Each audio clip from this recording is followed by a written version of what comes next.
If it's okay with you, but probably you have some questions or so, I would suggest going to the round table.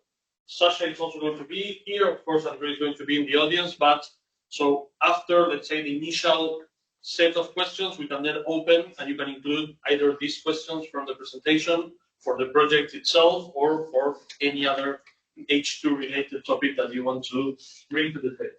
Okay, so wait, there. I will have my notes here. Okay, so I invite to the table to Lucia Garin, Noelia Medina, Marcelo Berglavaz, and Sascha Morlock. You may approach here. By the way, I want to thank also Silvia from the Australian Center helping us with everything. I'm sorry that I couldn't use the microphone as it was expected, but we can. Creo que se escucha bien. No, pero por la grabación. Okay, so for No, this one here, el cable llega. this one here, Marcelo, no, in the middle, and this one here. Okay. Perfect. Also, by the way, if you have any questions about the current programs that we have here at the university, you can also approach postgraduate courses. I mean, you can approach them Silvia for that reason. So, once again, thank you very much for being here at the table. Lucia is responsible for new business development at Ventus. Noelia is consultant and member of the institutional group for hydrogen in the Ministry of Industry, Energy and Mining. And Marcelo Berglavaz is the current coordinator of the Industrial Engineering Program here at the University of Montevideo. And as Sascha already introduced, he's a researcher at Fraunhofer IFAM. Okay, so as you see, the idea of this roundtable is to bring, of course, the collaboration between Uruguay and Germany, and also bring a mixture between industry, academics, and public organizations or ministry. So again, thank you all. Okay, I will be the moderator. Again, the idea is to start with a set of questions, one or two for each, that you may answer all together, okay, in a brief answer, hopefully. And then we can open the space for the public to ask either questions from the previous presentation or any topic you think could be interesting to take, and let's try to make a whole debate. Okay, that was actually what Sascha really wants to, and it was the spirit also of the webinars to create a space, not only for them to talk, but actually for all of us to discuss. Okay, so if I may, I will start with Lucia. I also wanted to mention that Lucia and Noelia are both also active members of the Future Energy Leaders from the WEC, the World Energy Council. So I also wanted to stand out. There are other participants here, and I think it's also a very nice environment also in which also from the industry and from other spaces you can collaborate in these topics. So now, yes, Lucia, thank you for coming. I wanted to ask you some questions regarding how do you see the private sector approach in terms of R&D, research and development, and in particular, how is this managed at Ventus or other companies you know? If you have any structure, projects, objectives in phase, and well, maybe we can start through the. All right. Well, good morning to everyone. As Daniel mentioned, I work in Ventus, that I don't know if everyone knows, but it's an EPC company or the focus on renewable projects, assets, and infrastructure. And what we always highlight is that we have all the stages from the early development, energy procurement, we have O&M, we have engineering in-house. So we want to be able to participate in all the phases. And as for the collaboration of industry in research and development, I think that Ventus has in its DNA always trying to innovate and be aware of all the changes that are being in the sector. I mean, as time goes by, technology goes ahead much quicker than previously. So it's very important to be aware of all the changes And we are working on projects, are pilots. For example, you may know that Ventus is sponsor and one of the partners for the first green hydrogen pilot in Uruguay for heavy duty transport.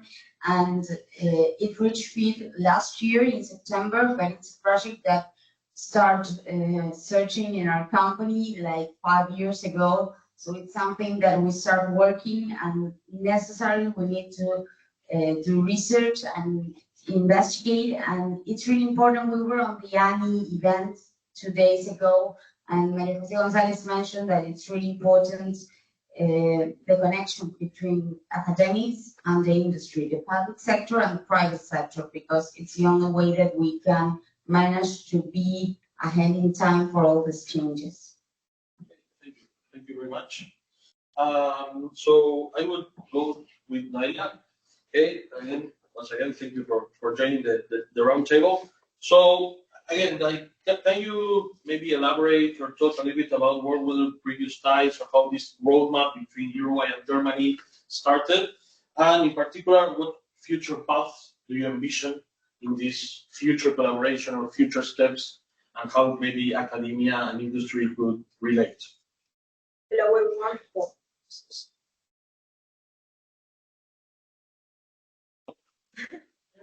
Working? Yeah. Oh, yeah. Well, thank you very much for the invitation to share this panel today. First of all, to mention that this initiative, which is basically focused on developing exchange between research and academic professionals, is part of a very interesting broader strategy of cooperation between the two countries that we have started a few years ago. I guess this strategy was born in a context where Germany had established very ambitious decarbonization targets, as well as the whole European Union. And in the case of Germany, it was also added that they were looking for diversifying providers, energetic providers, and green hydrogen and derivatives on power-to-X technology became one of the pillars of this decarbonization targets. Therefore, on the other hand, we had Uruguay that has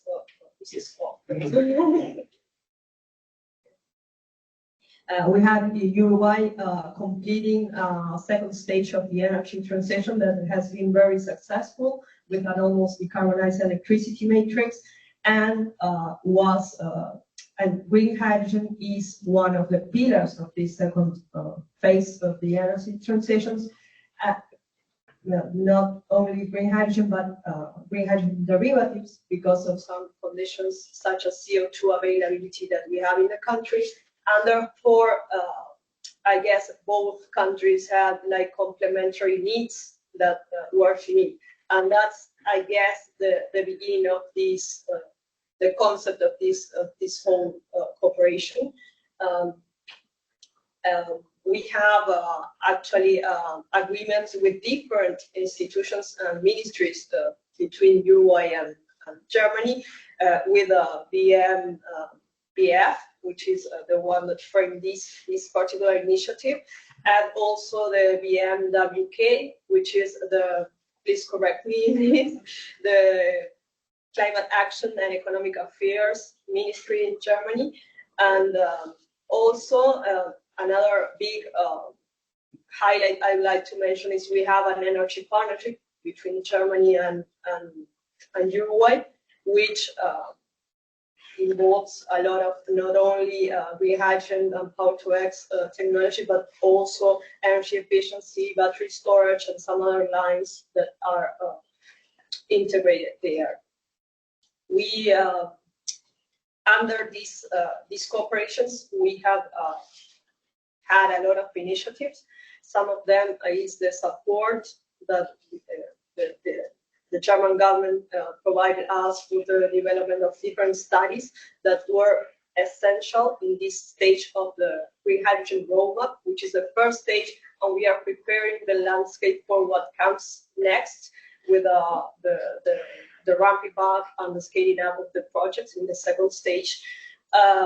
Therefore, we those collaborations were promoted by GIC, which is the agency that is taking care of the implementation of this cooperation in the different countries.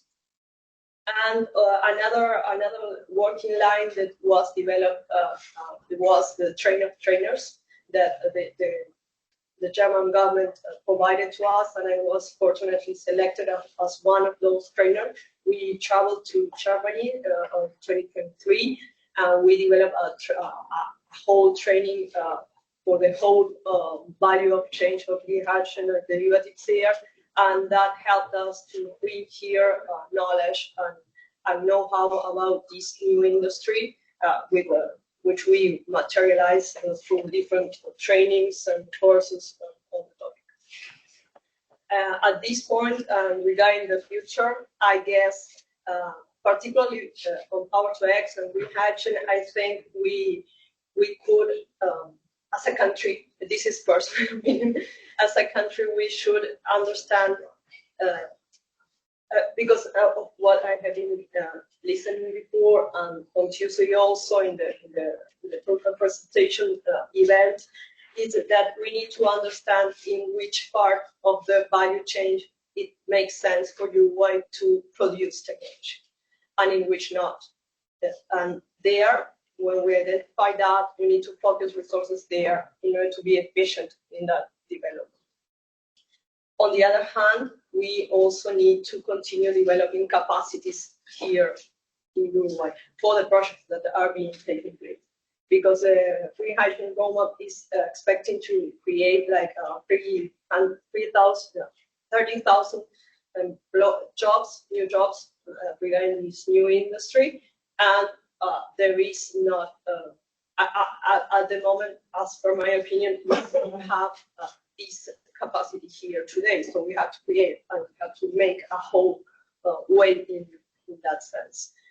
And apart from this Power-to-X and green hydrogen, I think there are some other lines to explore regarding, for example, bioeconomy, taking advantage of the great opportunities that the agro-industrial sector has in Uruguay, for example, green fertilizers, biogas, and some other things that will help also to reach the decarbonization targets that we have as a country, but the whole world is going through in order to attack the climate change.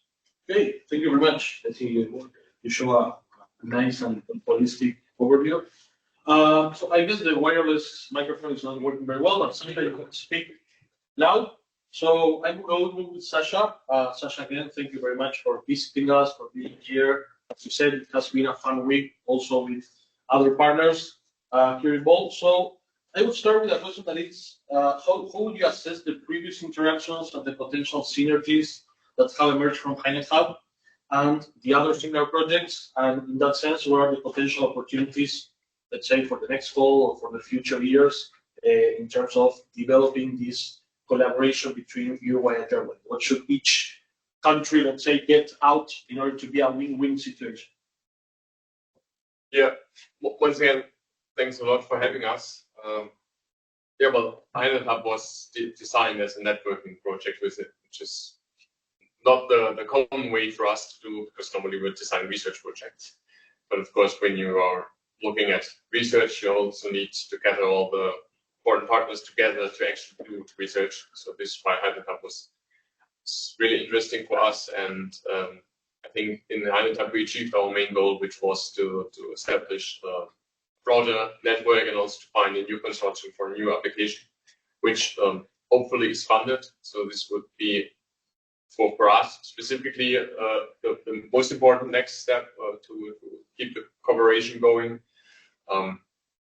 But I mean, also in general, for the two countries, it's important to establish, on the one hand, long-term goals, but also long-term initiatives, and say, okay, if a company, if a university, if a research organization like Fraunhofer, if they decide to invest in the collaboration, that they know, okay, we will also get a benefit out of it in 5 or 10 or 15 years. So I think this is always an important aspect to see that both countries are interested in this case in green hydrogen, which I think is definitely the case. Uruguay has really great potential on the one hand because of the renewables that are already here, more than 90%. Green electricity is really impressive for German, from a German point of view. On the other hand, it's also a country that is well developed, so that they also can apply the technologies needed for hydrogen production, hydrogen storage, hydrogen conversion, so that Germany also knows we have a partner we can rely on, also from a democratic point of view, which is, I think, so in principle, this collaboration can bring everything together. Okay, thank you very much, Sascha. Like the first question from the first round, sorry, for Marcelo. Marcelo, thank you for being here. I would like to talk from the Uruguayan academic sector. Let's say, what has been the role of academia in this second energy transition, particularly in research-related matters, and how is the current offer in terms of courses and training that we can get here, or what will be the current needs for the near future? Okay. So thank you for inviting me. I invited myself to the journey. Okay. And one thing is the second energy transition, or the academic goal of the second energy transition is, I don't know if I'm able to say, quite similar to the role that the academy has in the first one. The development of the solar map, the development of the wind resource map, the development of studies conducted through efficiency, which is in the first transition and in the second transition too. And maybe I'm not the hydrogen guy, maybe I'm known as the efficiency guy, so we always have to think. I remember the words from Lucia yesterday in the chat, and we said efficiency first, and then the others. It's something that we don't have to forget. But yes, the academy has a very important role in this second energy transition, not only in the capacity building, as the roadmap is saying, but also in the research sector. Last December, we've been invited to a seminar which joined all the parts that in the academy that were in the academy and the research, because it was also included Latitude, which is in front of us.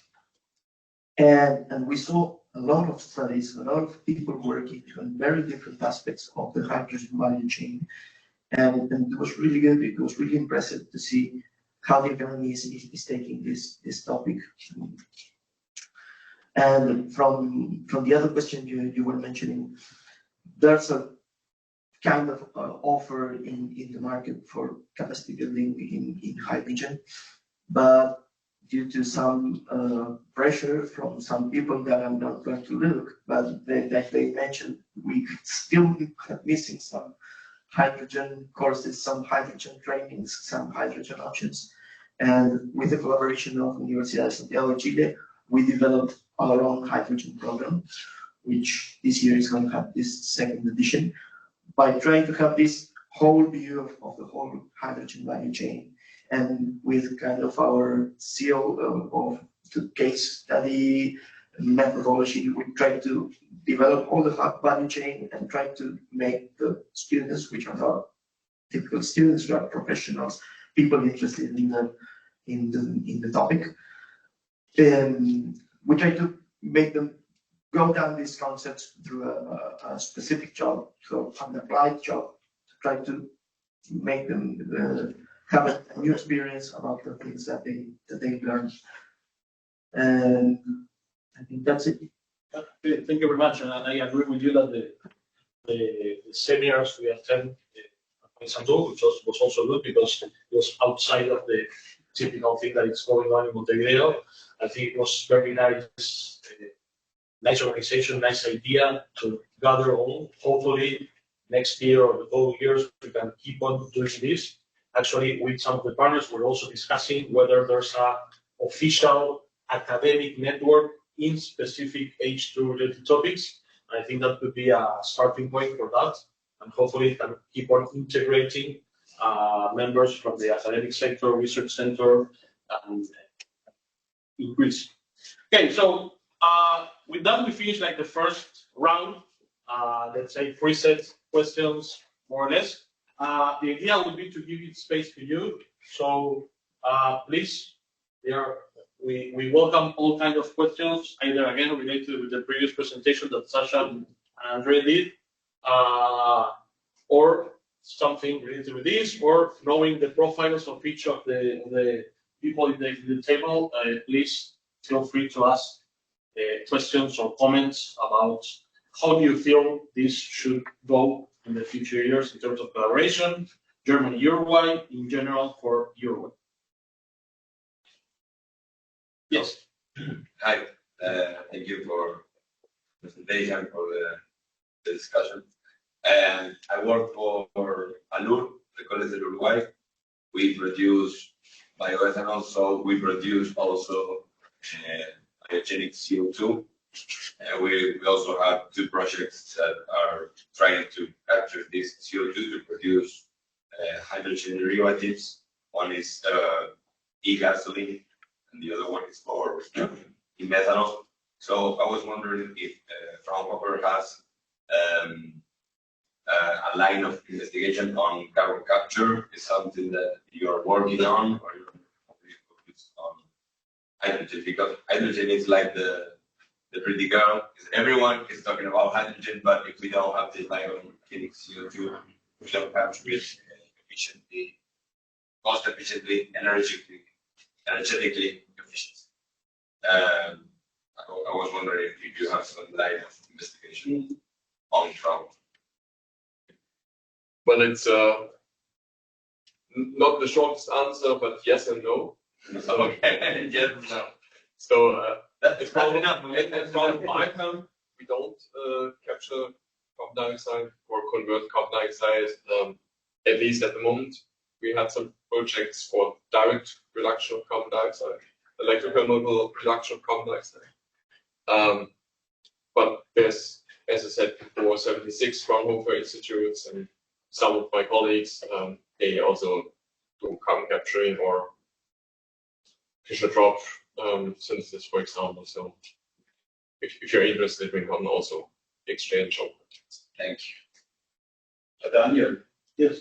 Maybe I can come in. Yeah, Ulrich from the University of Stuttgart. Yeah, and Daniel has mentioned that we have applied for a second phase for the collaboration between Uruguay and Germany, and we merged 2 projects, HINETHUB and Virtual, where we are coming from, together with Südelar. And the idea was really to use biogenic resources which are there here in Uruguay to develop a strategy and as well as technologies, how we can go for e-fuels, for sustainable fuels at the end. And so it would be quite nice if we can stay in contact, because it is, of course, our interest to bring in the idea and discuss it. In Germany, we are also discussing the second energy transition at the end, also having some challenges in the transport sector, and for that, e-fuels will be really a big and needed option. Thank you. More questions? Comments? Interest? Yes, one question. This is maybe for Noelia, but all of you can comment, or probably you have some idea. I work for Ventus Ingeniería, and we have seen in Uruguay that there is a lot of initiatives, big projects announced or not, but all of them like moving really slow. Do you know how is the main reason for this, like baby steps they are taking? If it is financing, human resources, technology development, or even the matrix for the whole chain hydrogen, and how we can help that? Okay, well, this is a new industry. I always say this all over the world, not only in Uruguay. So baby steps are being made everywhere. But in the case of Uruguay, we have like 4 formally announced projects. One of them very big, some are smaller, more like pilot projects. And I don't think there are like for these projects development, there are not like problems or specific issues that are making this going slowly.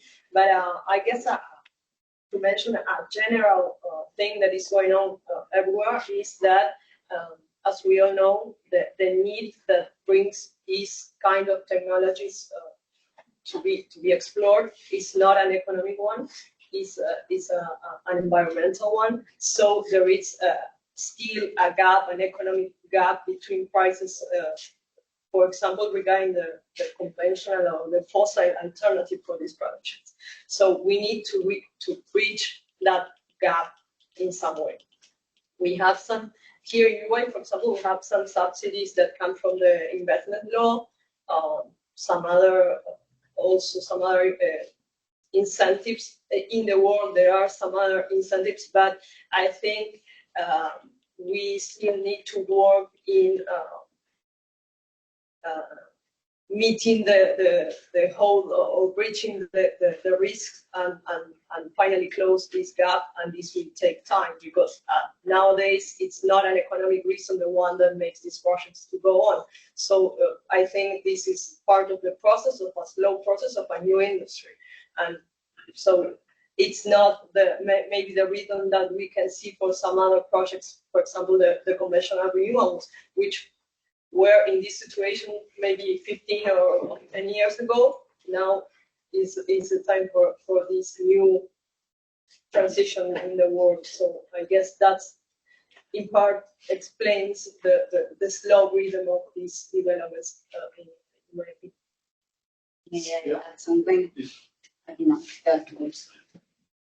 Well, actually, I agree with Noelia, and the main reason of all this green hydrogen and derivatives, it's not an economic, it's because of we need to change for climate change. I think that the first information everyone started gathering was green hydrogen, and it was a really optimistic, or too optimistic. The prices that were reaching to people, let's say $1, $2 per kilogram, so you could make a business about it. And we have to gain time for technology to start lowering prices. And the only way now to have those projects is with incentives, not only in Uruguay, in all countries. For example, there were 4 projects announced, and all those big projects need project finance and needs an off-taker, and off-takers with today prices are not working.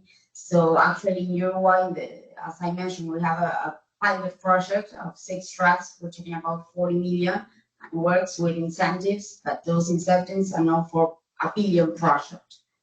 And I believe that the first information given worldwide was really optimistic. And if you take a look at the numbers, today only 7% of the projects announced reach FID by now. So I think we'll have to keep working until we can reach that gap, and also we need the incentives necessary to start beginning these projects. Anybody else from the table want to comment anything? Yeah, so thank you again very much for the question. I will also add that there's, I mean, as they were saying, there's a lot of market speculation about where the actual off-takers, where it's going to be, what product, and yesterday Maria Jose also tell you very good, what kind of products should we offer? It doesn't make sense to move hydrogen because of all the restrictions that also many of you know and comment, but also what kind of specific products can we actually put from here, or in each country, where are the specific products that should be marketed, where are the off-takers, where are going to be the regulations, are the regulations from Europe, US, Asia going to be the same or not? Because if not, if you align with one, you may be outside of the market for another. And also, Ludger yesterday presented very well. There's even a different description of what green hydrogen is, and in that, say, gray area of what green hydrogen actually is for each country, again, there could be some regulations or some things that would make you be outside or inside the market. So I think all this is what, in the end, makes the investors go a little bit slower until they actually know that they are putting money to get money, right? Which is like the idea of the investors.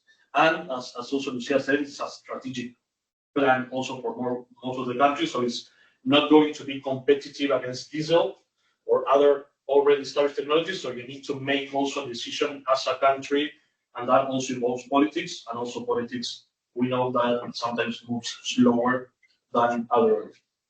One thing that I didn't mention is, of course, this is an English event to be more democratic and welcome, but if you don't feel too comfortable in English and you want to ask something in Spanish, you may. O sea que si alguno no se siente cómodo y quiere preguntar en español, puede preguntar y obviamente lo traducimos y lo introducimos a la discusión.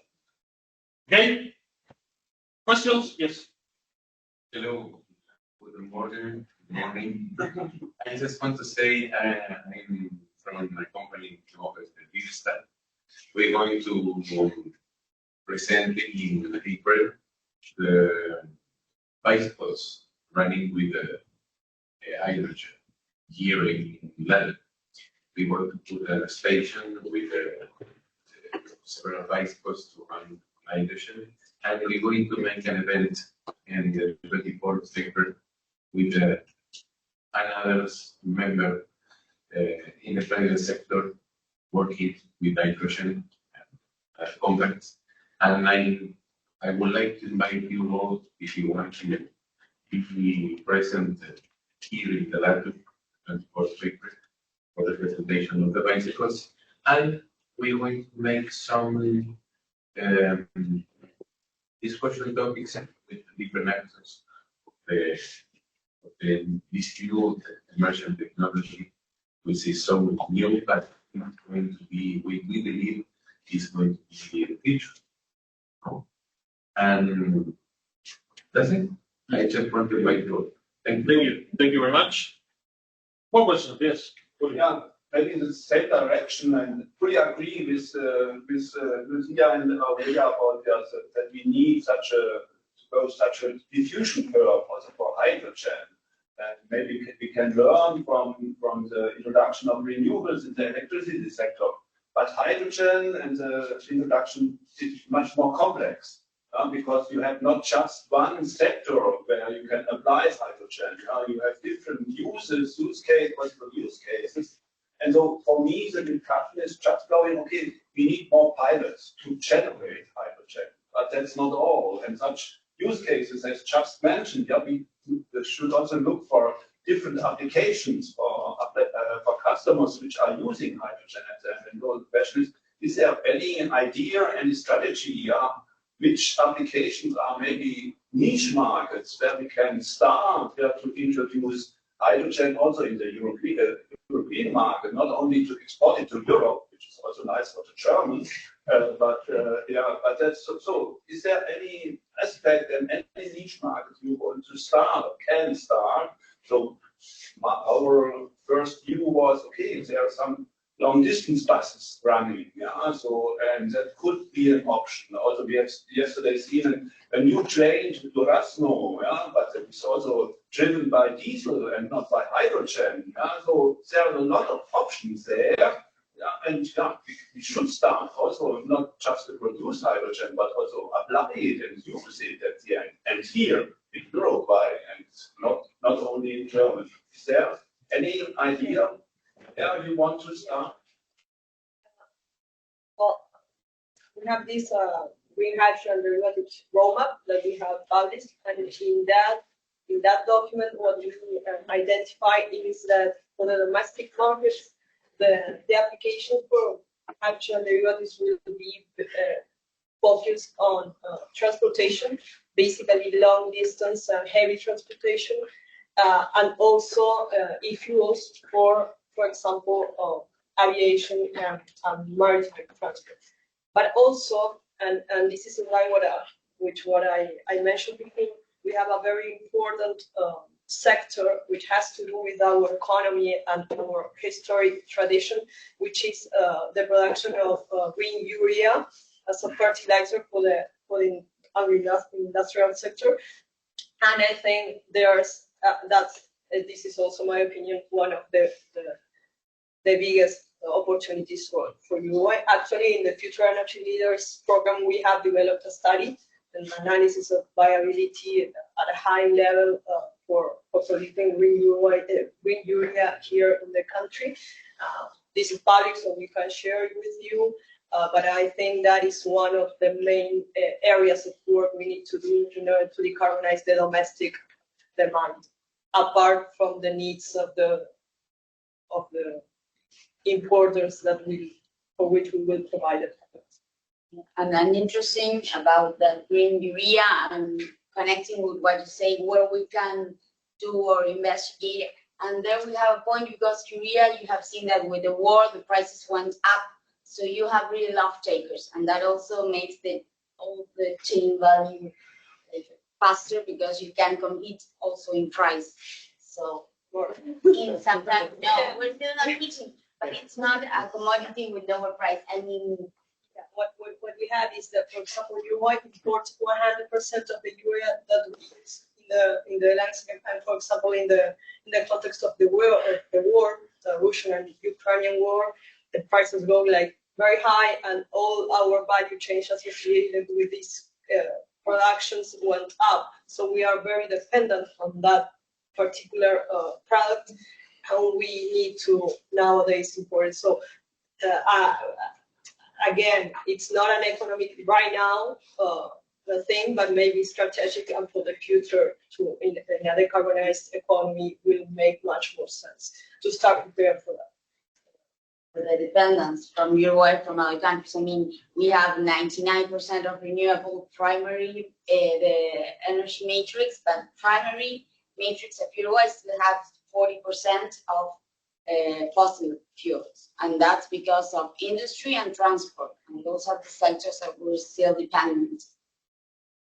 So I think we should also factor in that you are or could be less independent from some countries or even a single country by producing more green hydrogen or green derivatives here in Uruguay.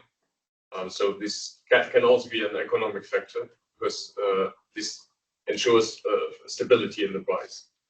And I mean, finally, we can decide how cheap we can produce hydrogen by also maybe giving some tax benefits also to the companies.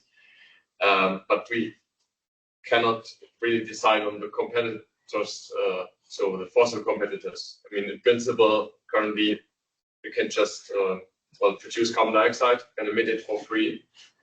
In principle, if there were a tax on carbon dioxide, a high global tax, this would also help on hydrogen. This is something, unfortunately, neither Germany nor Uruguay can solve alone. But of course, we can show, on the one hand, to our people in the country by using green urea, green hydrogen buses or trains, that it's possible to work with hydrogen. But it's also maybe as a demo demonstration for other countries to show, okay, look, it's possible to operate an economy based on hydrogen. Yeah, and about green fertilizers, it's not just Uruguay, it's for the region. The whole region demands green fertilizers for its production. Yes. So it's an opportunity, not just for Germany also needs fertilizers. We also had significant increases in the price in the last couple of years because of the war. And so finally, I think it's way easier to transport green fertilizers than green hydrogen. Thank you all for the answers. More questions? Comments? No, so I might ask a question Sure. to the two of you. So maybe a slightly off the hydrogen topic, but how can one become a future leader? I mean, I see some faces that could also become. Yeah, sure. Yeah, it's a program. You want to start? It's a program from the World Energy Council that it's a lot of countries have. Uruguay is one of them, and each year there's an application to become. You have to have willingness to participate, to be related to the energy sectors, but she's in economic, I'm in engineering, and we have lawyers. Everyone is invited. We have me there also from our group. And you have to be up to 35 years old. Yeah, nowadays we have like here in the national program in Uruguay, we have like two big areas of work. One of them is the creation of knowledge. That's like the study of fertilizers that I mentioned before. And we have just published another one regarding biohydrogen production in Uruguay. It is also public. I can share it with you. And there are some other publications and work that we are doing that I can show that whole information also for the new applications that we will have. And the other one is the diffusion of quality information to the whole population regarding the energy subjects. So, for example, we participate in fairs like Bioferia, or different congress and events where we can share some information, not only to the professionals that are involved in this, but also to the whole population because here energy sector in the country is very important, and we should be proud about what we have done during the last years, for example, on decarbonizing the electricity matrix and the interactions that we have. So we need to tell the people about it, and that is the other component of the program. Yeah, and I'm also thinking about one of the questions that Daniel asked earlier, the connection between the academy and, well, we are, in the group we have from the public sector, from the academy, from the industry, and also the first time we made these articles on these projects, like, well, let's start researching about fertilizers and whatsoever, and now we're opening and saying, okay, if one company wants to investigate about something, we're open to do ad hoc investigations in order to continue. Yeah, just to add one little thing, it's a voluntary program, so we are not paid for this, and so everyone that wants to apply has to have like this availability of time and disposal to work on this like in a voluntary basis. But yeah, it is working well. I actually love the program, but I would like to help. You do a great job in the diffusion sector. They visit, I don't know if you mentioned it, but they visit schools, high schools. Oh, yeah. This is a very nice part of the program to bring the energy sector to the whole population, not just for us, which are the ones that are really interested in this sector. Good question. So I also have one question that I would like to open to the whole public, of course you, but also the rest is, as we've been saying, Uruguay is good on renewable energy. It's a competitive advantage we have over other countries. We are good at, or let's say, we have the advantage of having natural biogenic CO2 that we can capture, and we should capture in order to do a significant thing, and it's good for the derivatives. And we have a lot of experience, and many of you already know this, but we have a lot of experience in designing, installing, and maintaining or operating this kind of energy-related plants. But, always there's a but, we are missing one key aspect that could make us a competitive advantage, which is technology. Being a technology provider, which has always been like, let's say, the weak part here in Uruguay. What do you think? Of course, you detail, but since there are many people from industry and other sectors, do you think Uruguay actually become, of course, in the mid-long term, a technology provider apart from an energy provider in this game? Easy question. But polemic one. Do you think it's more important technology than incentives? Incentives. For example, I'm working a mobility project with hydrogen since 3 years ago for buses and trucks. And as she mentioned, it's just one pilot industry for 250 kilos a day, no? It's just like that. Right. And it costs 38 million. So it's not worth it. It's better. So, no? I believe first you need incentives to grow maybe in the future some technology, but so far, no, we are not going to create electrolyzer here as a grid or. Well, that's the question. I mean, No, it's in my opinion. I understand. And of course, that's why I say in the mid long term. I mean, the short term, we should enter the market of the game as energy provider, again, seizing the advantages we have in energy, in carbon dioxide, and the experience in putting or running these plants and gaining the market. But that's, I mean, the big question would be, should we also let's say in parallel, the idea of being able to be electrolyzer providers or some kind of technology within this, also looking to capture the talent that we have either in Uruguay or the region, of engineers, the chemists, mechanics, etc.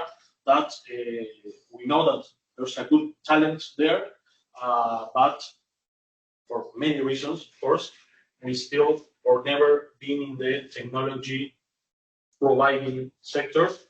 That could eventually be a limitant, as we saw also in another things with the conflicts, etc. Sometimes you get blocked specifically in gaining the components, sourcing raw materials, sourcing technology. You become technology, let's say, dependent in the sense that you need to take the price from others. And if it's a very competitive market, you also need to compete for that. So it's an open question. Of course, I understand and I agree that in the short term, to start the projects, we should need incentives, appropriate incentives in all sense, not so only economic, but in all senses, to promote and make Uruguay the most attractive place in the region to start. Yes. I think that it's really interesting what you're saying. I don't see it in the future Uruguay becoming a provider of electrolyzer or equipment because we don't provide equipment. Any industry.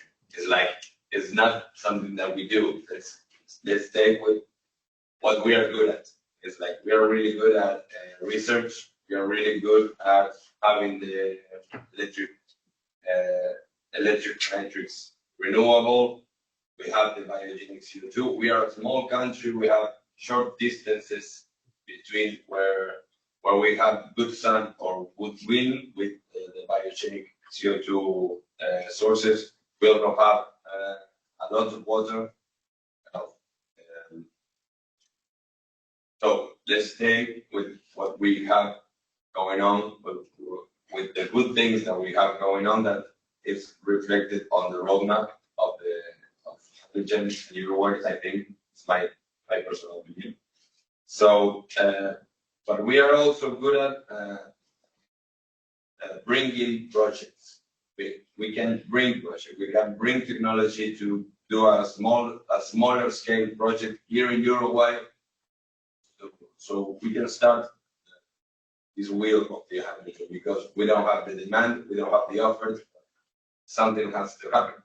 So if we create the offer, the demand by going through smaller projects, that's my personal opinion. And I think that Uruguay can do this. I was in Spain and I was always talking about it. Please come here and invest here, put projects here. Because in the region we have so much good qualities in these areas. That's my personal opinion. I don't think we could produce electrolytes. Okay. So maybe some components. Great. Thank you for your approach. Let's go with Marinia and then with Sascha. If you raise your hand, Marinia. Yeah. Really, it's very difficult to produce electrolyzers or hydrogen equipment. However, I think we should not limit our possibilities. We have interesting researchers that work in several universities that they have built small-scale electrolyzers. They're studying materials and such. So we do have the people that could work for these new technologies. And we have, of course, the resources in terms of location and such. Just need the money. So if we have, yeah, but it's the same with our project. So if there's interest in to become a leader in the hydrogen technology, then it's going to work. We have to continue to ask for finance, to develop projects where we can apply the technology and then work with it in our country. And we just need to continue to teach the new students and then new technicians that sometimes are converting from one area to hydrogen. We have to keep developing knowledge around it. So we shouldn't limit ourselves. We just have to go with it and try to be in the main areas as possible. Thank you, Sascha. Yeah, so Germany or Europe, so typical electrolyzer company has about 50 to 500 people working for them. So I would assume that there's enough experts in Uruguay to find these 50 to 100 people to also start a company. Maybe you can also import some knowledge from neighboring countries or from Europe, because I get the principle of Uruguay could also be an attractive country, or Montevideo, attractive city for Europeans to start working here if there's a good job at stake. And so I don't see any reason why you shouldn't be able to develop your own electrolyzer. Of course, you don't need to do everything from scratch. You can, for example, decide that you want to also buy certain components, but at least you can, well, finalize your electrolyzer here, because this is also where you can earn some money, not only by producing hydrogen, but also producing your own electrolyzers. I see projects who produce electrolyzers in Argentina. I see them in Mexico. I know they have a larger population, more people, but say that they are, well, regarding their economy or their knowledge, that they are advanced compared to Europe. And you also develop bikes based on hydrogen. I would assume that you also want to sell bikes based on hydrogen. I mean, if you can produce hydrogen bikes, why should you be able to produce electrolyzers? I just want to say that being this new industry is being a dreamer.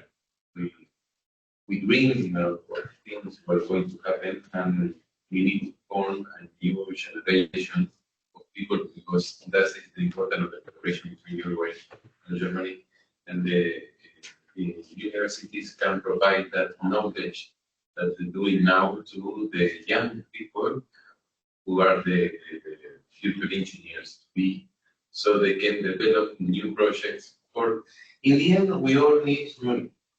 We don't need money for a project to grow, for a project to industry to be not a dream, but we need that. In the end, is the work was for. That's the real thing. But the real thing also is if we teach the young people to bring a new industry, a new project, new companies, a new way to apply this technology for things we don't know yet. Because the other day we were talking about the cold change, the working in transport. Okay, it's very important. So like energy, we can do more about that. The cold change of transport, of vaccines and towers and food. Maybe there is a future there. We don't know. I don't know. But if we can, if we, the countries that study this, we can share that knowledge between them. Some young, maybe, I don't know, maybe someone could create a new project to generate revenue for that project, and that will be a new start for the technology. So I think it's very important that the University of Stuttgart or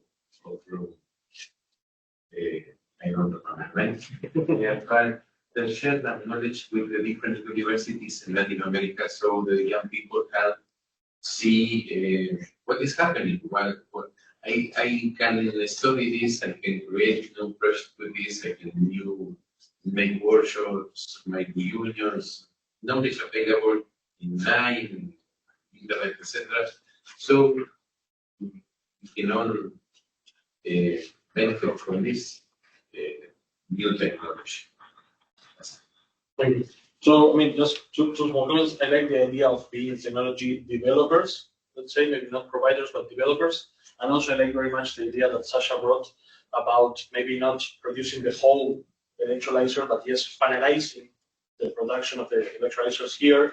With that, I think we will also gain experience and capabilities in maintaining them, so which will also be a competitive advantage in operating the plants, because also with these exported technologies, what happens many times is that if something breaks, that is not usually the case, and they are quite robust, but if something happens, you need to wait sometimes months to have someone from outside being able to come here. So I think it would be nice to think of developing patents, research, etc., pilot test, and then also maybe in the final stages of production, which would, of course, shorten the gap between the reality nowadays in the industry sector and maybe some during future.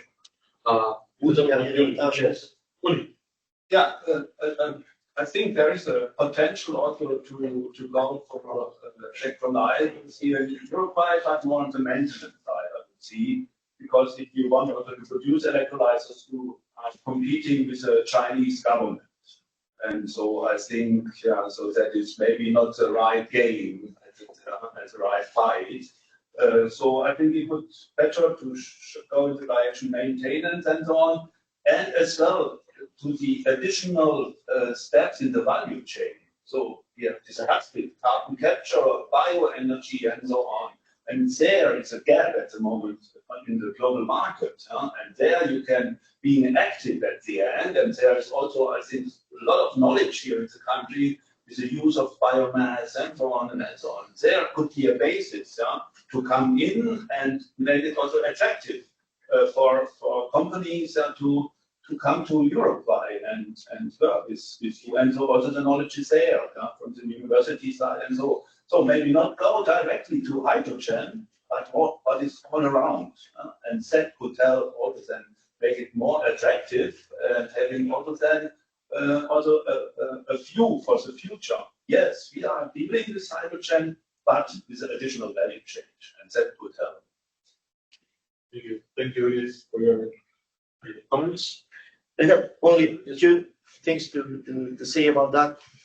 One is that again, that's the problem we have when we talk about hydrogen. We focus only on the electrolyzer. I think that's what we was trying to say. But there's a whole value chain that we don't have to forget. There's a whole carbon capture, there's a whole chemistry industry after the electrolyzer, and it's not just the electrolyzer in the hydrogen sector. This is one of the comments. And the other one is I can agree that it's quite hard to be a technology developer, but we have already shown that, and I see here in this room many people from Ventus, from Proyectos, from CSI, that they export not just technology, but knowledge, but project development, and it's quite a good experience that we can repeat. I know it's in the technology sector, but we're really good at that, and we already export knowledge and projects. That was to complement that. I believe I have no doubt that we would have the capacity as a country to do it, but we have to see as a country the strategy and where we can add more value at the change and focus. As the roadmap first was hydrogen, and now it's focusing on what's best for the country. For example, the CO2 availability makes us go for methanol and derivatives. So focus on the value change and where we can add more value. I think that's the thing we have to do. Efficient. Excellent. Thank you. And it's really nice to hear Sascha that he wants to bring Germans to Uruguay, because I think he likes, that's what you mentioned, or similar. I think say you're an ambassador. Germans, Europeans. Europeans. But Germany is also part of it. to establish their electrolyzer project here, then that's good. Well, I think we should always think on a global scale, and so there's lots of things people can learn from each other. So people from Uruguay, from Europeans from Latin Americans. Great. More comments? Yes. You have been talking about CO2 availability. How and where are you going to capture it? Well, just to mention that there's been a study conducted by the ministry. I can't remember which was the concentrate company that made it. But mainly it's the biomass plants, the pulp and paper plants, the ones that show the most concentration of carbon dioxide. Also the ethanol, bioethanol industry was the other focus or the other spot. But these were the main sources, at least that the study showed that they had the most potential. More comments, questions? I have one very short for Andre. As you see, I'm trying to derive the attention of the one. You mentioned many things, metal hybrids, etc. In particular, you showed the power base, which I think is the most probably to be commercially used. Do you have any estimation of when it could be like a commercial product that companies could buy, the bikes could use, etc.? Since I also like the idea of in electromobility, now there are some pilot projects about battery swapping, and I saw you said cartridge swapping. So do you have any estimation of its timetable, let's say? So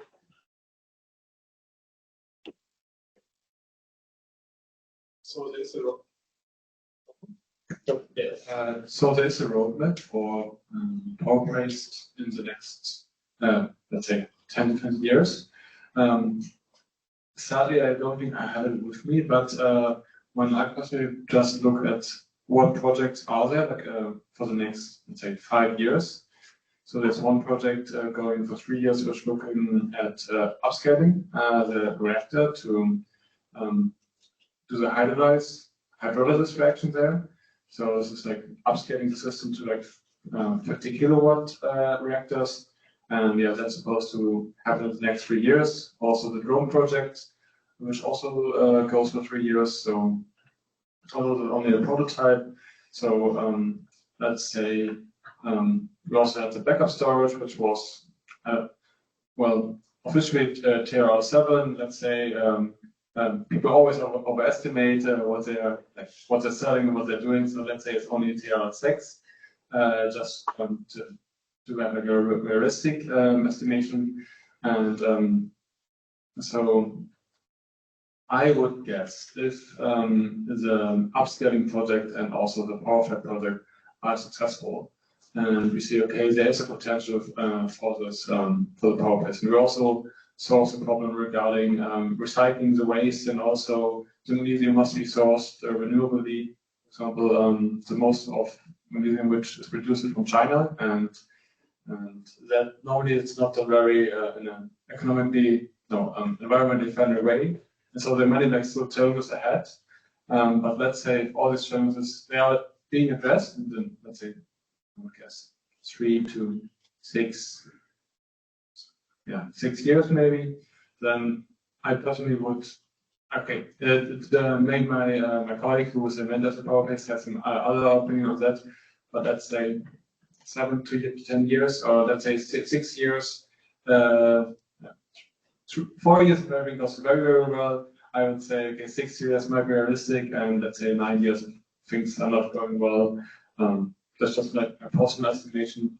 Of course, you can still buy power-based systems from us, but it's not like it's something which is already on like an industry scale. But yeah, pretty sure we're getting there. It really depends on, it really depends on the next 3 years whether we can show the power-based is viable on a upscaling system, and also regarding aviation applications. Thank you very much. Okay, so we're approaching the expected finishing time. So any last comment, question? The idea is also, of course, to leave some minutes for networking, card exchange, or things like that, which I think is also one of the most interesting things.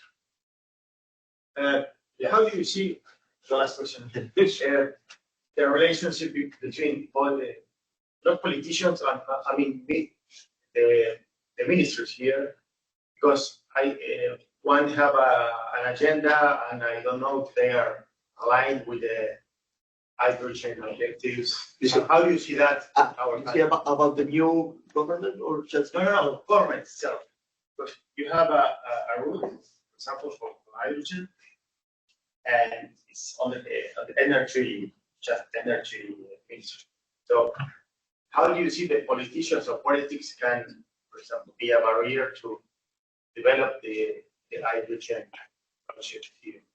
Or you see they are aligned, or you see something in the way to maybe? For instance, the roadmap that has been published for green hydrogen derivatives was presented to all the political parties with a parliamentary representation, like 1 year or 2 ago. And in that first meeting, let's say, they were all agree and aligned with the strategy. So personally, I don't think there will be like a very drastic change in the route that we have planned to green hydrogen. There might be some, I don't know, institutional things or arrangements that could be different from one government to another, but I don't think that would be very drastic. I think the main thing here is that the definition thing, which is not just the employees, you have the high level definitions, they're still the same. It's the same thing since many years ago. And generally politicians, environmental from one side and energy from the other. So in the energy sector, also environment. Also the environment, don't know so much, but it's kind of a constant thing.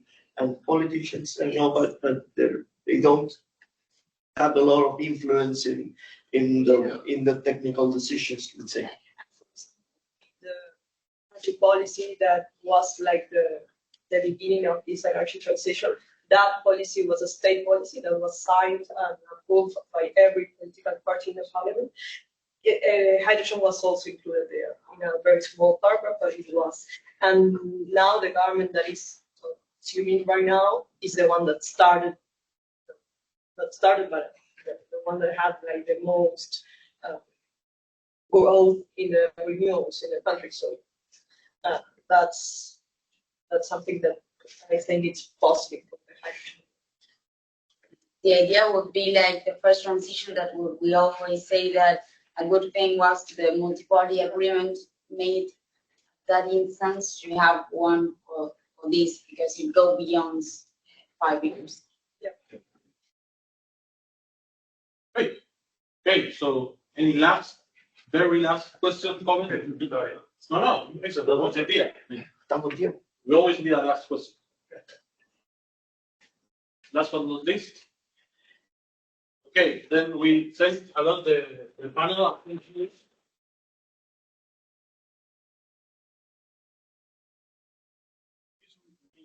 Again, there are some minutes left, so it's good for you to